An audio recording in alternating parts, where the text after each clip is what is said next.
Poor time, Captain Svensson. Contrary winds, Mr. Onedin. She will not sail close. Don't tell me how my ship sails.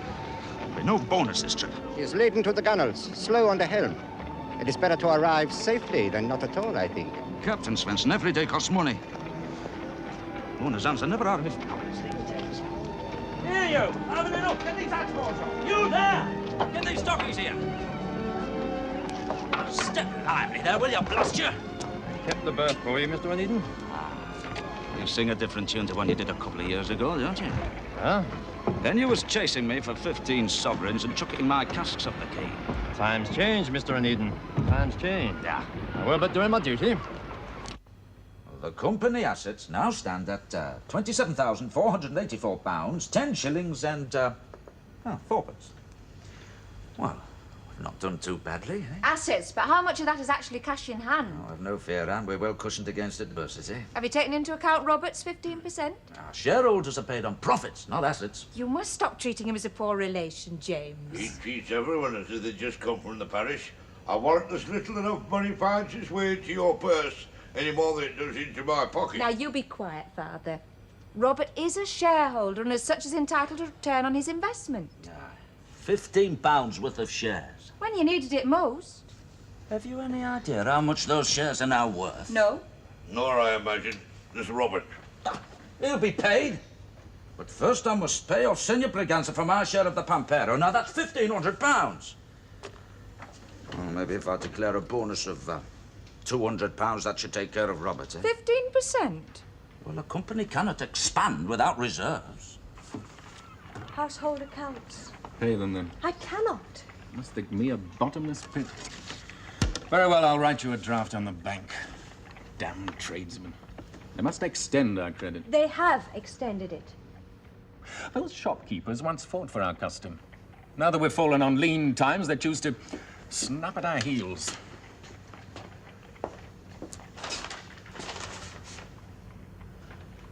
Very well, as you seemingly cannot, I'll deal with them.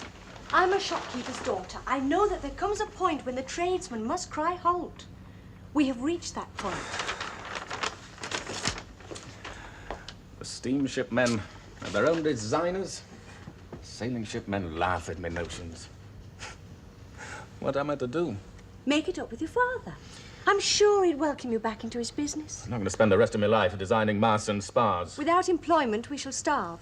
Oh, I cannot, Elizabeth, I cannot. It's no more than a little pride on both sides. My father had the impertinence to state in public that I'd married beneath myself and without parental consent. The fault is mine, so I will apologize. You'll do no such thing, I forbid it. As you wish, Albert. Where are you going? To see James. About a promise. £200. It's a fortune, Robert. Don't imagine that I didn't earn it. A slave down at those docks. Do you know, the indolence of some of those workers is past belief. What is a dividend? Well, it's my share of 1 year's profits, 15%. £200. But James must be making money hand over fist. Oh, there's plenty more where this came from. Right. Then we bank £50 immediately in little Samuel's name. Then we can pay all our outstanding accounts. We can renew all the stock and we can... And I can have a new suit.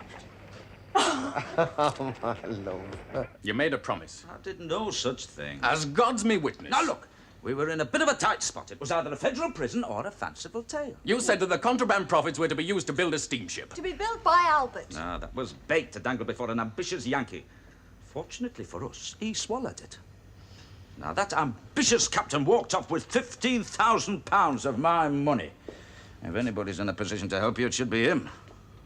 By my reckoning, he showed enough enthusiasm to build a dozen steamships. And you cannot summon enough courage to invest in one. Now, look, when I build a ship, it won't be out of charity. Is that your last word? No.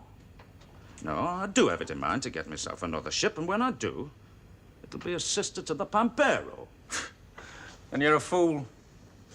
Albert, the day that you can show me how one steamship can bring in a better profit than two of sail, I'll give you an order. Right. Come, Elizabeth. James? Elizabeth.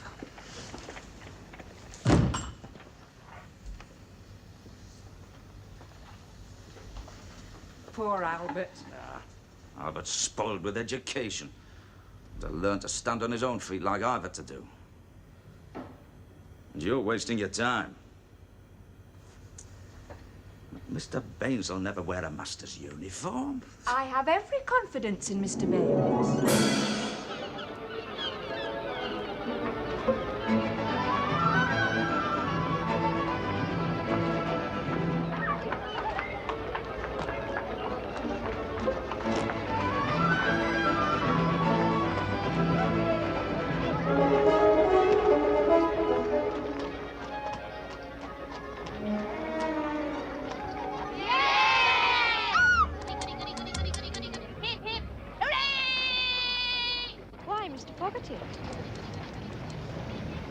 Mrs. Fraser, Aren't we being formal all of a sudden? I think it better. Since you came up in the world. Albert has proved to be a good husband. I can think of no better. The choice was yours. And how is Miss Emma Callan these days? She's well. Why do you ask? Because it seems to me, Mr. Fogarty, that you too set your sights high. So you've a mind to come back into the firm, have you? It seemed to be a great deal of bother about nothing. You broke your mother's heart. Oh, nonsense, Father. Mamma has a heart of flint, as well you know. While you're under my roof, you'll speak respectfully of your mother or not at all. I speak of her much as you treat her. That's enough. I've work to do. Good. Well, now that we've disposed of family affairs, shall we discuss business? Business? What do you know of business? You chose to ignore sound, practical advice and you married that scheming ironmonger's daughter. Chandler's, actually. It was your father, you will remember, who dealt in nuts and bolts. Your grandfather was a manufacturer. I knew it was some sort of trade. I didn't spend good money on your education to have the privilege of sitting in my office trading sarcasms. No. You invested in me education like a prudent man might put capital aside for his old age. And what's wrong with that? You had a better start in life than ever I had. A man has every right to expect a son to follow in his footsteps, lend support to him in his old age. At last we're beginning to see eye to eye. I do have a poor head for business, but much of that is your fault. What? And so you must be prepared to shoulder some of the responsibility. I'll tell you what's wrong with the way you're carrying on your business. You're undercapitalized, and you spend too much of your time trying to cram your crackpot notions down other people's throats. I have made mistakes. And now you come creeping back to me, cap in hand. It won't wash, Albert. It won't wash. And I must take my talent elsewhere. Talent? What talent?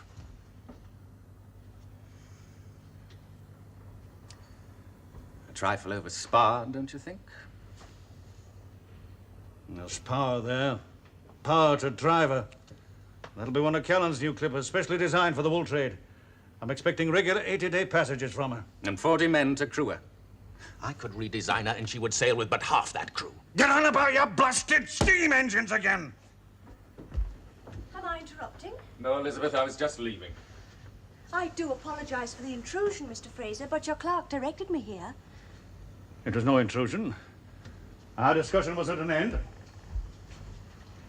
Oh, thank you. You're most considerate, Mr. Fraser. You'll take a little refreshment. Well, I insist. then how can I refuse? You're not at all the ogre I remember. Ogre? Me? I was terrified out of my wits. Terrified? Of me? My limbs quite turned to water. Thank you. Even my brother James stands in awe of you. James? The ship owner. Of course. Young Onedin. I hear he's tweaked a few noses on his march of success. I doubt Callan will ever forgive him. I'm afraid James lacks your gallantry, sir. He's far too outspoken. An unfortunate habit which will surely someday cause us mutual concern. You've quite lost me, madam. People committed to the shipping interests tend to move in small circles. Unguarded tongues can create a situation of common embarrassment. Yes, of course. And the fault is wholly mine. No, my dear. I made an error of judgment. I've made few mistakes in my life, but when I do, I'm the first to own I'm wrong. You start tomorrow, Albert, on the dot of 8. And mind you to forget your crackpot notions about building these iron monstrosities. Is that understood? Yes, Father.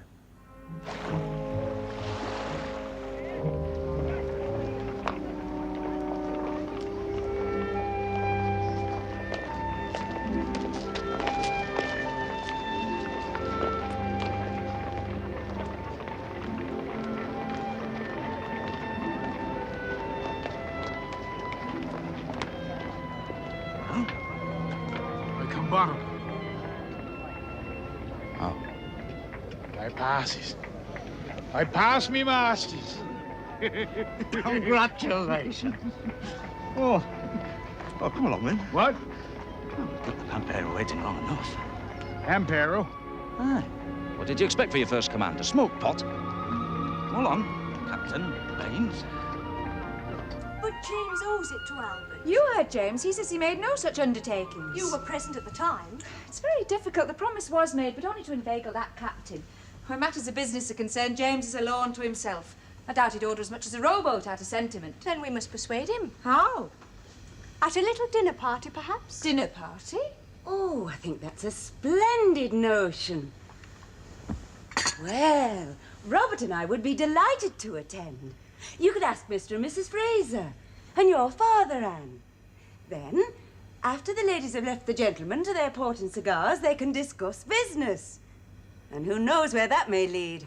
But it'd be easy to pass the proverbial camel through the eye of a needle and persuade James to attend a formal dinner party. He can hardly avoid an appearance at his own. Never forget, a master's first duty is to his owner. I shall always bear it in mind, sir. If you get into difficulties, don't start sending frantic and muddled messages home. No, sir. Ship singled up fore and aft, sir. Thank you, Mr. Tranter. Allow me to see you ashore, sir. Well, William, good luck. Every confidence in you. And my best to Mrs. Onedin, sir. If it hadn't been for her, I'd never have worn this. Never in doubt, never in doubt. Every confidence in you. Thank you, sir. All right, come on, clear the gangway. Look lively there.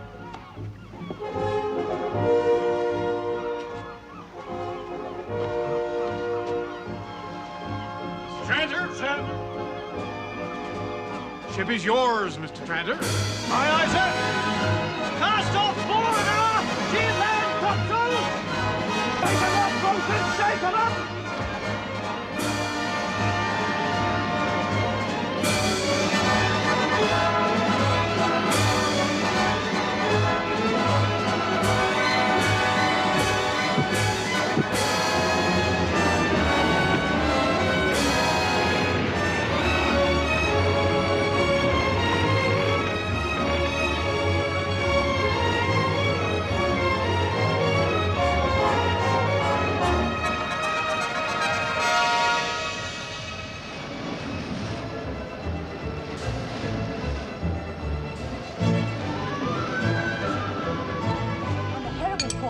Bound to the mast. And the villain, such a monster as you never saw, was about to set fire to the ship. Then I suppose the hero arrived in the very nick of time, downed the villain with one blow of his fist, and rescued the young lady. Well, yes, he did. But then what happened? Why, within minutes, the ship became a roaring inferno and blew up in a monstrous explosion. Taking the villain to his well-deserved reward. Oh, that, on a stage. Twice nightly. I'd have given better odds on the villain's chances if it had been an iron ship. Granted, iron ships don't catch fire so easily, but their boilers do explode. A typical sailing ship man's tale. When did the last steamship blow up? Just a few months ago off Tranmere, with considerable damage to property. It's the work of an incendiarist who was laden with gunpowder. That sounds like a typical steamship man's tale. Yeah. What do you say, Onedin? Oh, was she insured?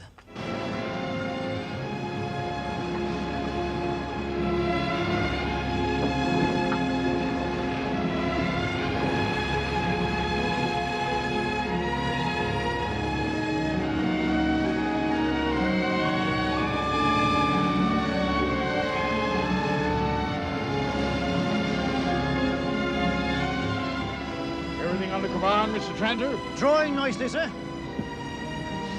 Smell of ice in the air. Keep her as she goes. We'll be in brown skin latitude because of that change in the moon. Aye, aye, sir.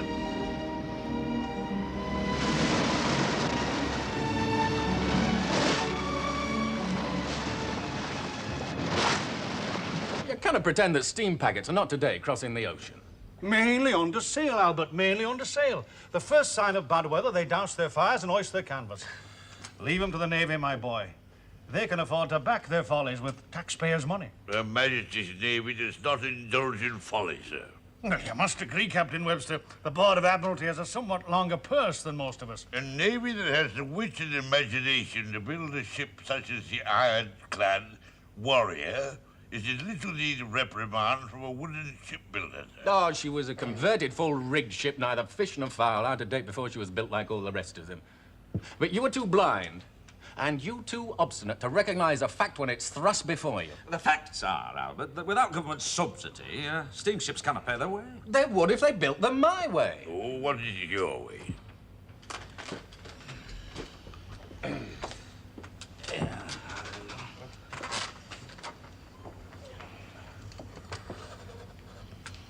There is your sailing ship. Stick an engine in it, everyone imagines you have a steamship. You haven't. You have a steam-driven sailing ship. So? You start afresh. You build the ship around the engine. Now, you take out these masts. Here, hold on. It's just a hull that you want, I can oblige. Mr. Baines' hobby left it behind. We build a steam-driven floating warehouse. Go on. Now, Captain Baines, on the poop of his sailing ship, cannot see what lies ahead. But on this ship, just forward of the funnel, we build a walk. By bridging the midship sections like this, the officer on duty can see all around the horizon.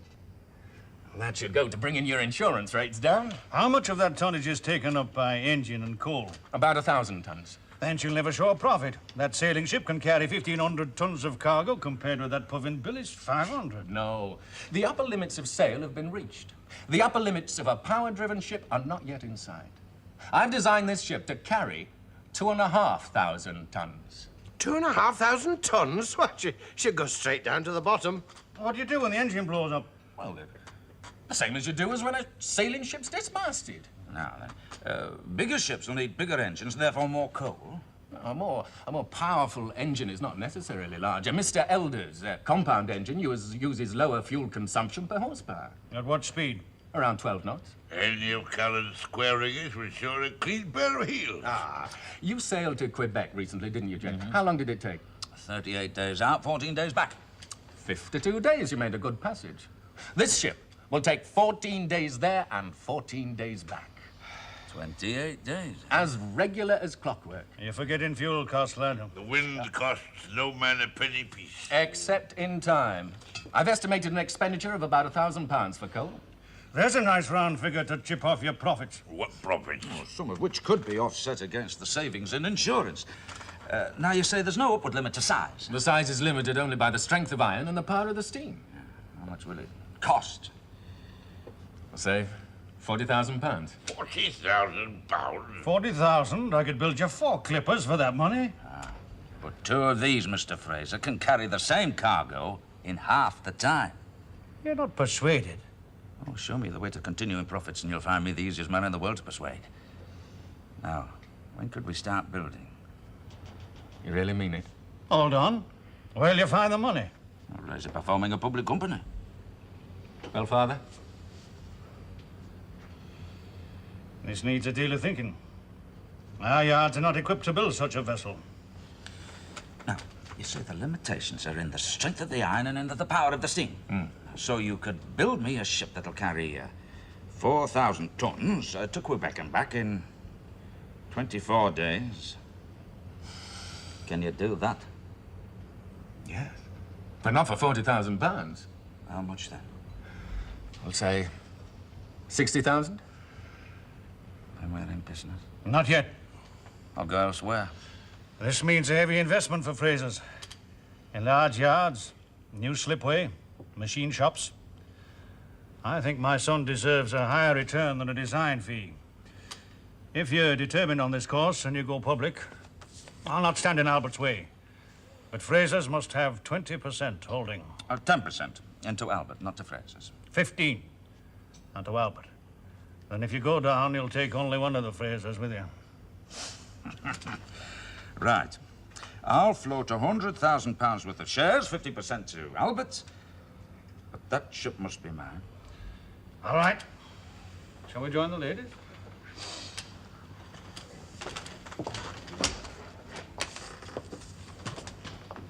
Dr. Robertson said, "Oh, Papa, there's a pup stuck."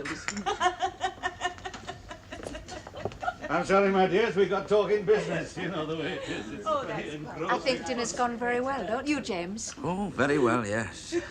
Just cost me £100,000.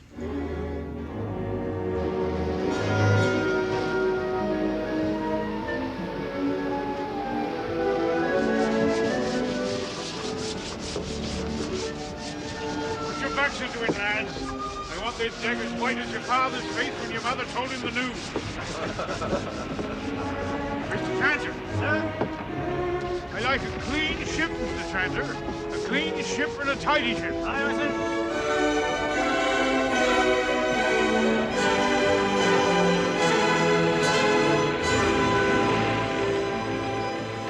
You need strength, tonnage, and speed. For strength, we're building a composite. A teak planking over iron frames.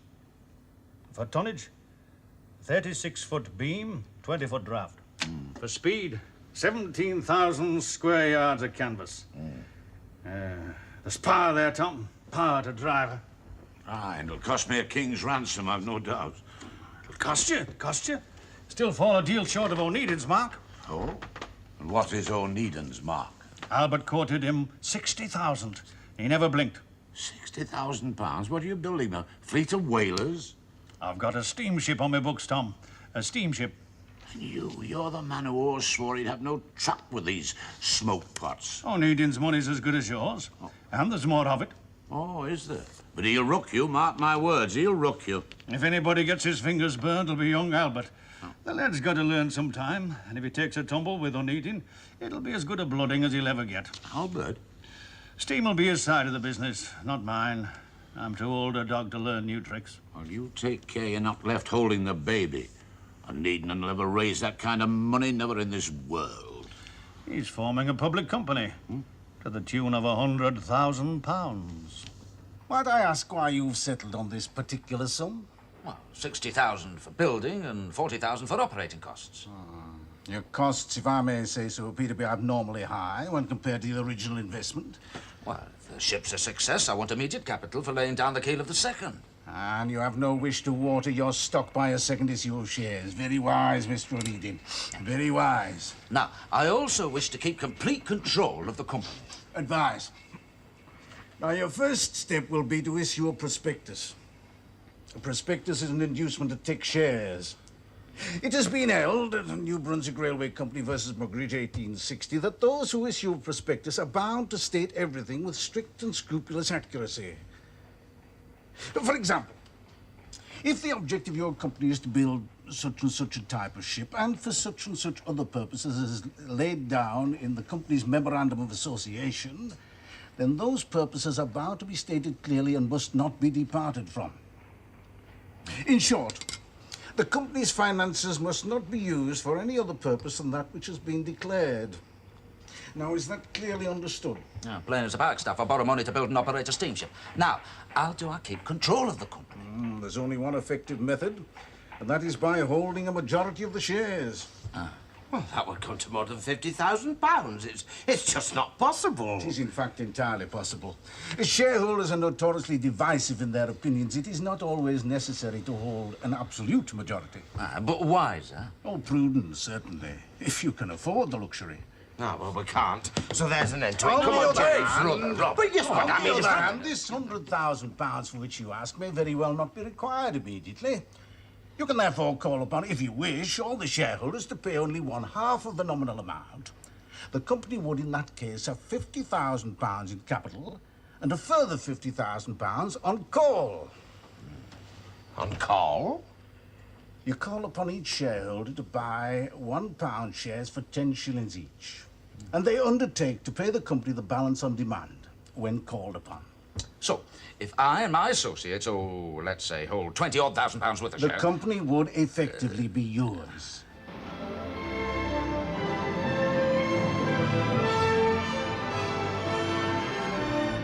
Ever stopped off in Rio, Mr. Tranter? Aye, aye, sir. I waste a lot of my strength and money along that waterfront. Hops and whores, the curse of seafaring men. The wind's shifting, Mr. Tranter. We must be losing the trades. Aye, I'll be a sight merrier once we've rounded the Horn.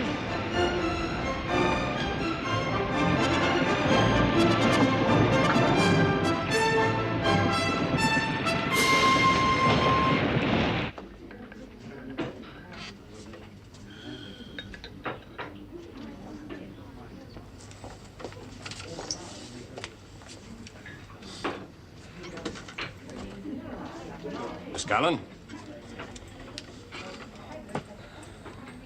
You look exceedingly well. Thank you, Mr. Fogarty. My uncle had the kindness to invite me to luncheon.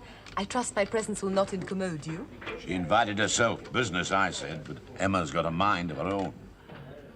This damned Onedin getting too big for his boots. He's far-sighted, I grant you, sir. He'll come a tumble sooner or later, and bring that young sprig Albert down with him. Mr. Fraser had sufficient backbone to defy his parents and marry beneath him. Quite a pretty little thing, I recall. And I saw an enterprise doomed to failure. Judged too harshly, Uncle. I rather applaud their courage. And speaking of this prospectus, and you'll oblige me, miss, by holding your tongue while Mr. Fogarty and I are talking business. You know, young Albert calls this proposed vessel of his a floating warehouse. Fraser's folly, that's what I call it. Can you imagine it? A ship without masts or spars or sails. It's nothing but a hulk, a perambulating hulk. Without provisions for sale at all? No. Albert Fraser must be confident he's found a completely reliable engine. There's no such thing. If there was, I'd have heard about it. No. Onedin's overstepped himself this time. These specifications are impossible. Now, think on it, Daniel. Here's a ship carrying a cargo of 4,000 ton at a speed of 14 knots for a range of 6,000 miles. It'll never come off the slipway. You mark my words. Yeah, well, if it does, days of sail are over. You're not serious. You think on it, Mr. Callan. Steam took its first steps some 20-odd years ago. It'll soon be time to take another. You're frightened. You're afraid of these steam cracks. I am. Oh. If Fraser and Onedin have found the answer, there'll not be a trade route left open for sale. There are heavy investments in sail, sir. Australia by steam? No, it's pie in the sky. It'll never happen. Not in our lifetime. When one leads, others follow. I see only one answer, sir. Mm-hmm. Yes? Take control of the Onedin line. Masts? But I thought you'd not require sails. And Albert, if you're losing your nerve, it's too late to go back now. The masts are supports. The foot of each mast, I'll fit a pair of cranes, derricks. The derricks can be hoisted or lowered by means of a wire rope attached to a steam winch at the foot of the mast. We then utilize the steam winch for raising or lowering cargo. There's a saving in labour, eh? What do you think, Brother Robert? Oh, well, but I just can't visualize a ship without sails. And there appears to be very little ship for a great deal of money. Oh, it's too late to change your mind now. Hey, Robert, there's a point, Albert, you know. We've a deal invested in the scheme. Now, exactly how is our money being spent, eh? Well, I can't give you a detailed breakdown of figures, but I've asked for reputable engineering firms to submit tenders to build an engine to my specifications at a total cost of between £15,000 and £20,000. For one engine? Well, that includes boilers, steam winches, propeller shafts, pipes, and so on. I've asked for an engine that'll develop 2,500 horsepower. Say no more. I know exactly where our money's going. Straight up the chimney and come out in smoke. Daniel, my father will not live forever.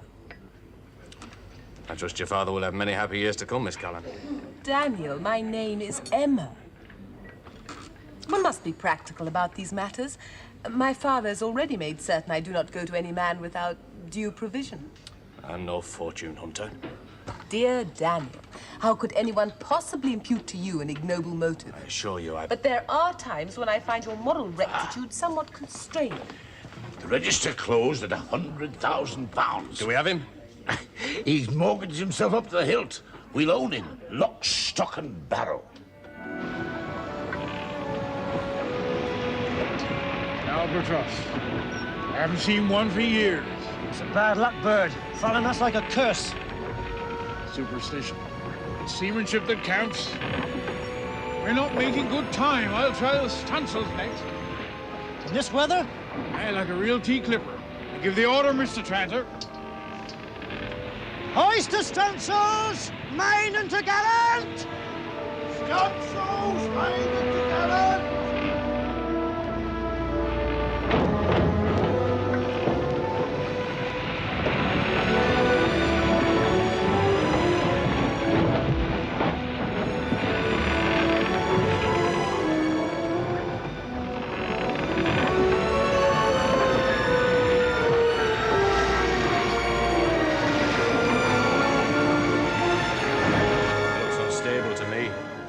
certainly be pooped in the first heavy following sea. If she ever puts to sea, and I bought 2 shares.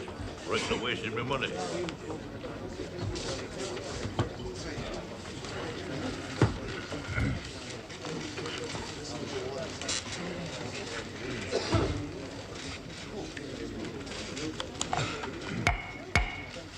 Well, if I may have your attention, please, gentlemen.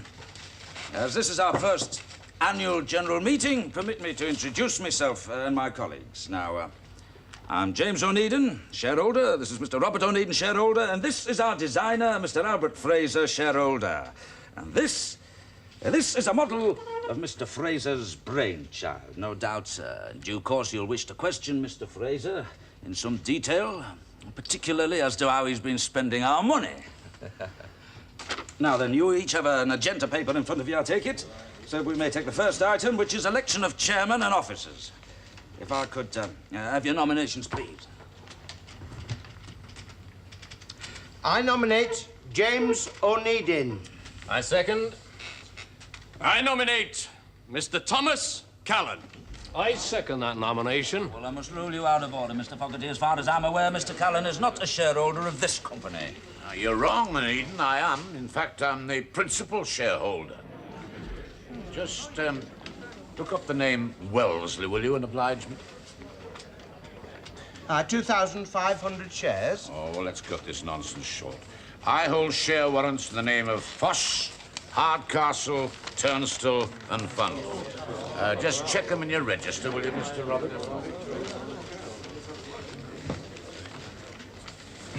That's right, James. You can outvote us. Don't lose your head. You seem to have the advantage of us, Mr. Callan. Therefore, seem that you, shareholders here, hold the balance. Why not put it to the test, Onedin? I think you'll find they'll vote my way. Well, as you might have gathered, Mr. Callan and myself are at loggerheads. Mr. Callan's chosen to enter this company through the back door by buying shares through nominees. And just ask yourselves why, gentlemen. Oh, I can tell you why. If Onedin had seen my name on that register, he'd have had a shoal of nominees of his own. And then you would have all been in his pocket by now. Well, then ask yourselves why Mr. Callan's so eager to seize control of this company. I just want to see it conducted on sound financial principles, that's all. Really, that's a very charitable thought, particularly coming from a man so committed to sale as Mr. Callan. Now, my colleagues and myself, we have put every penny that we possess into this project. That is an earnest of our faith. Now, you must have had faith in it too, otherwise you wouldn't have put in a penny piece.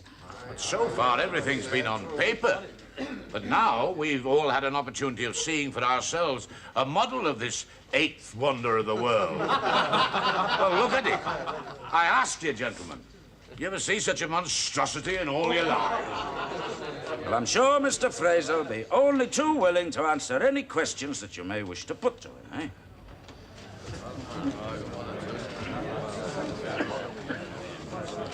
Why has no provision been made for the carrying of sails in the event of an engine breakdown? I'm confident that this engine will not break down. That's arrogance. There's no such thing as a trouble-free engine, and never will be. 7 odd men out. All we have to do is to win over 4 of them. Should there be any difficulty, the matter can be speedily rectified by trained engineers. In every weather, she'd broach and turn turtle. You've been at sea long enough to know the answer to that, Mr. Fogarty. You put out a sea anchor. To hold a ship of that size, built of iron, with 4,000 tons of cargo, you'd never make a drogue big enough. Yeah, well, I would. And so would you. How much power will your engine develop, Mr. Fraser? 3,000 horsepower. 3,000 horsepower is unheard of. It would shake the ship to pieces. Rubbish. Are you an engineer, Mr. Brandon? Catch your name. I am. Mr. Brandon. Well, engineers are notoriously blunt in their speech, but yours is the most sensible question that we've heard so far, so pray continue. I'm sure Mr. Fraser would welcome the opportunity of further explanation, eh? Is it not a fact that Mr. Brunel only required 1,500 horsepower to propel the Great Britain at a speed of 12 knots? Times change. That was 20 years ago, sir. But she's still sailing. Which speaks well of her original design. But she had sails. 6 masts with sails. Brunel apparently did not have as much faith in his engine as you do, Mr. Fraser. And with good reason.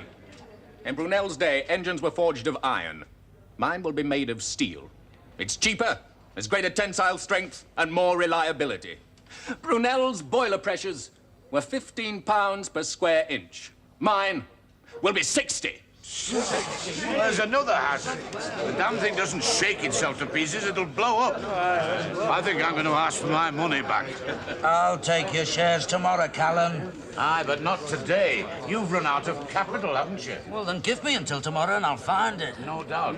Because by tomorrow, when news of this eyesore leaks out, these shares won't be worth the paper they're printed on. Look, what are you proposing? That we wind up the company before we start? Well, it's better than throwing good money after bad, isn't it? Aye, well, for a man who claims to have the interests of the investors at heart, that's a particularly pessimistic point of view.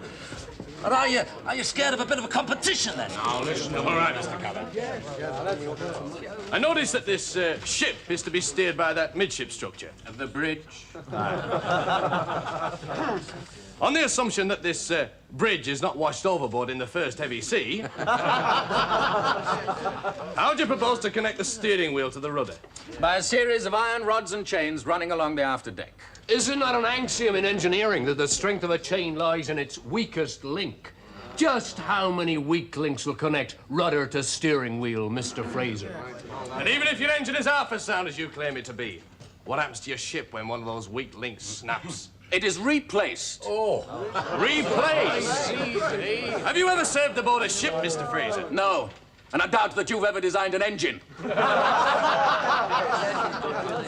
Then perhaps we'll ask Mr. Onedin his opinion, for he happens to be of the same qualifications. Is it not a fact, Mr. Onedin, that a ship without a rudder is at the mercy of the sea? Quite true. I was on such a ship once. One of yours, Mr. Callan. How much coal will be needed to drive this 3,000 horsepower machinery, Mr. Fraser? At a boiler pressure of 60 pounds per square inch, 2 pounds per horsepower per hour. No matter what happens, you stay on the board. Callan daren't throw you off without showing his hand. If we lose, I resign. Don't be a fool. We've got to see this ship through. You're the only one that can do it. You really do believe in it? Oh, I do. Especially now that Callan's shown his claws. He believes in it, and he believes in it, and the thought frightens him. But if the voting goes against you, what will you do? Fight him. It's either him or me. One must break the other. Mr. Fraser, correct me if I'm wrong, but my calculations show that your figure of 2 pounds per horsepower per hour would give a coal consumption of 2.5 tons per hour. That is so. 2.5 tons per hour. You'll agree, Mr. Fraser, that the wind is a free commodity. But a variable one. It could prove an expensive economy in the long run. But you have no intention of taking advantage of this free wind. None whatsoever. Not even when that wind can blow a ship along at 18 or 20 knots. You'd still obstinate and refuse to use it? Yes, sir. You'd keep these non-economical engines turning over 24 hours a day? Exactly. It's at a cost, gentlemen. Over and above all the other costs. At a cost of not less than £50 a day of our money. It'll go up in smoke, up that tin chimney stack there. I say it's not to be borne. What alternative do you suggest, Mr. Callan? That's a demand. All right, then demand your money back. Every penny, every pound lies untouched in that bank there. Come on and ask for it back. What are you trying to do? Are you trying to ruin us? Gambling on their greed, their fear, lad. Look, it starts up again tomorrow. How? With our nominees. Gentlemen, please, I beg you, don't play into his hands. It only needs 2 minority shareholders to withdraw their investment, and Onedin holds this company in his fist. Aye. Now, I'm not against innovation, gentlemen, but I've been in business too long and too successfully to be hoodwinked by such a catchpenny scheme as this.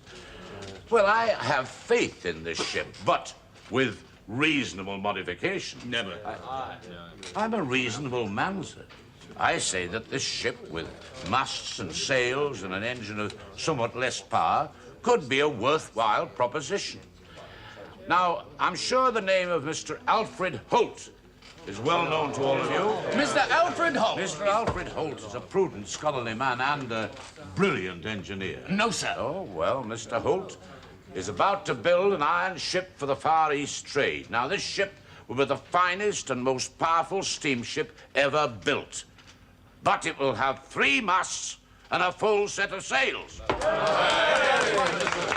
Gentlemen, I've already nominated Mr. Callan for chairman. I have seconded the motion. All in favour? Aye! Carried, I think, Mr. Onedin.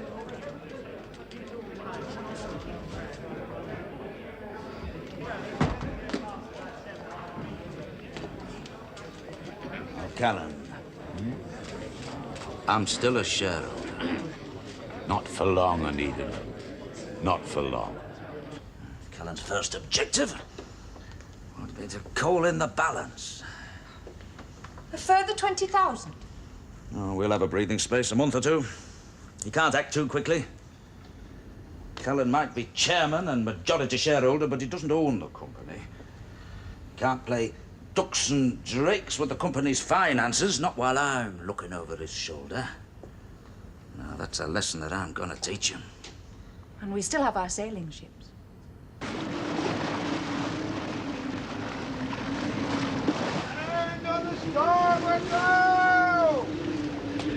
There she is, Tierra del Fuego. Aye, and a right storm to go with it.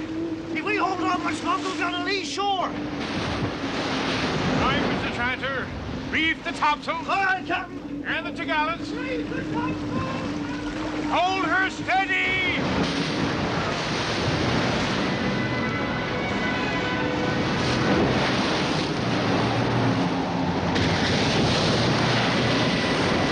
Look at those ships turning their guts out!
Abandon ship! Abandon ship!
man! At least he's among those saved, homeward bound now.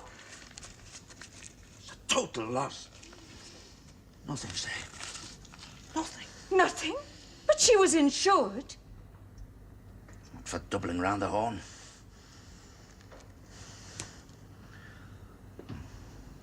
Seems even the elements are against me. The other ships, other cargoes. Come now, where's the man I married? The man with ambition enough for an army of Napoleons. Brought you nothing but misfortune. And I married you for security. Well, don't you regret our marriage now? I may have married you for security, but I found something more important. You've not lost everything. You still have the Charlotte Roads.